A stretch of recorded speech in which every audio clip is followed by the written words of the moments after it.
everybody. Welcome to No Vacancy News Today. I'm Glenn Hausman, your founder here at No Vacancy News, and I'm so glad that you've arrived. As you could probably tell, I'm back from our incredible trip to Las Vegas, where we watched the reopening of the major casino resorts on the strips that chose to open on last Thursday. You can catch all of our coverage on that by checking out novacancynews.com or following our No Vacancy pages or my Glenn Hausman page on Facebook, on LinkedIn, and all the social media sites. Remember, today's video is brought to you by SkyTouch, the industry's most innovative property management system. Find them at skytouchtechnology.com. And be sure to subscribe to our weekly newsletter by texting the word hotel to 66866. That's the word hotel to 66866. You subscribe at novacancynews.com. A great jobs report is coming from Hotel Effectiveness. Okay, maybe not it's a great job report, but we're moving in the right direction. The hotel industry employs about 8.4 million people, but 72% of those people lost their jobs during March and April. But since the low point on April 19th, Hotel Effectiveness is reporting 840,000 of those people have been rehired. That means hotels across the United States now employ 38% of their number of team members that they had during normal pre-COVID times. That's up more than 20%. That's really awesome. From that 72% of people who lost their jobs up to 38% that now have jobs. Most hotels are getting by with only 2 employees in the restaurant department, for example, a chef or a cook or a single server. And meetings are, of course, still on hold, so we haven't seen a rebound in that side of the business. But things are looking good. Things are moving in the right direction. And my personal experience from being out on the road in the last week is people are indeed ready to travel. I saw it on the casino floors on the Las Vegas Strip.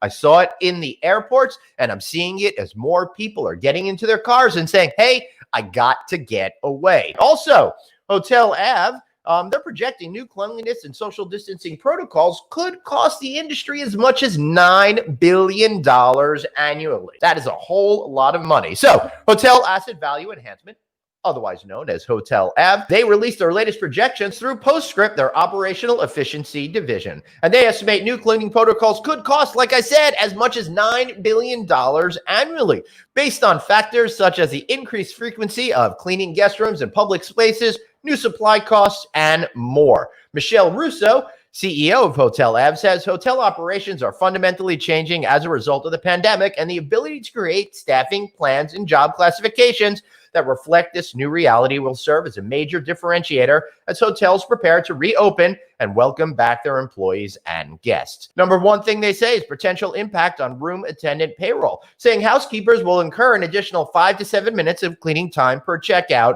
in order to address necessary new cleaning standards. I personally think that it's going to equal itself out. I do not anticipate people getting rooms cleaned every day, thereby lowering the need to have housekeepers clean rooms daily. So while you're talking about 5 to 7 minutes added per room per day for checkouts, people are no longer going to have to clean those rooms that took on average of 13 to 18 minutes, for example, every single day. So for every single one person who chooses to not participate in housekeeping services during their stay, that saves a housekeeper time, add on that extra time for the 2 additional rooms that may have additional checkouts of that day. All right, they point out one-time reopening expenses, absolutely, and they say 150-room hotel should plan to budget $30,000 for related supplies, such as hand sanitizer, plexiglass barriers, new signage and floor markers to ensure proper guest distancing. Plus, there's got to be employee training and all of that kind of stuff that's going to be implemented as well.